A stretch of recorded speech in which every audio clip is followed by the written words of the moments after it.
Cruzeiro campeão da Copa do Brasil, 2-0, merecido, o Grêmio até teve um gol anulado pelo VAR e tudo mais. Achei interessante ter VAR, né, em decisão de sub-20, foi a primeira partida, só na final teve, mas é interessante para os guris já começarem a se adaptar.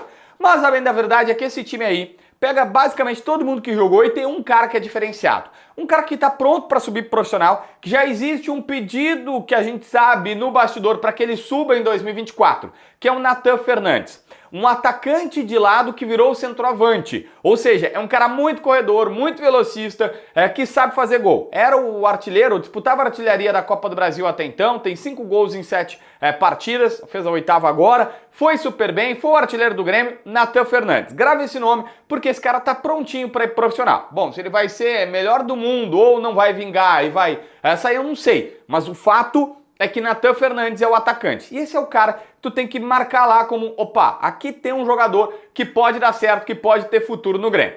De resto, a gente teve uma decisão com propostas completamente diferentes. Primeiro, o Cruzeiro jogou num jogo isolado do Campeonato Brasileiro contra o Cuiabá. Tá? Teve até polêmica do Cruzeiro lá, o Gilberto, aquele centroavante, foi afastado e tudo mais. Nem sei o porquê que esse jogo foi isolado, mas foi agora, na rodada do Brasileirão, tá? Nesse sábado. Pra decisão do Sub-20, os caras do Cruzeiro botaram 2 jogadores do time principal, que estavam no time principal, num avião, eles desceram pra jogar. Um deles até fez o segundo gol do Cruzeiro, saiu do banco e fez o segundo gol. Aí o cara foi lá, acho que saiu do banco, mas enfim, ele foi lá e fez o segundo gol. E aí a questão é justamente essa. O Cruzeiro priorizou a competição e sabia que era importante no Mineirão, com coisa aí de 10, 15 mil pessoas no estádio, vencer o jogo e conquistou. O Grêmio não tratou da mesma forma. E aqui eu não estou dizendo o que é certo e o que é errado. Eu só estou relatando as informações. Por exemplo, eu sei que tem alguns jogadores que estavam lesionados, mas desse time que poderiam jogar aí, que já atuaram antes, tinha o Cuiabano, o Ronald está em seleção, o Mila lesionou, o Gustavinho, que mesmo emprestado já jogou em outros momentos, e vários outros jogadores. Há também uma...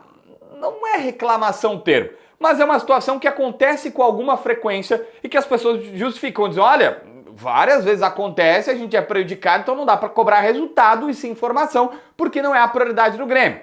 O Grêmio, por exemplo, não colocou à disposição 2 dos volantes que poderiam jogar, o Ayrton e o Josué. Principalmente o Ayrton titular, o Josué entrando com frequência nas partidas. Esses 2 volantes subiram para o time principal para treinar com o Renato.